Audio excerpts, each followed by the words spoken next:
one of the things that we didn't like here was on the wardrobe slide of the 250 RDS, the doors themselves weren't the issue. It was just the backing trim pieces for the doors, the framework.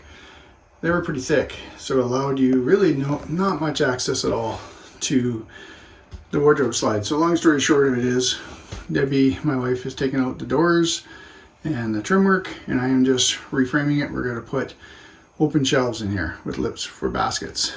And she's also taken the doors off of this and that center panel to be able to put baskets in there too.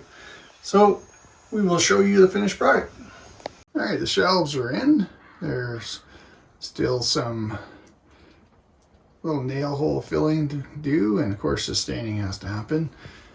This is what it looks like with the baskets in on that one. That center one, that lighter gray one, has to get changed out with one that's a little lower and that is a little wider to fit that spot.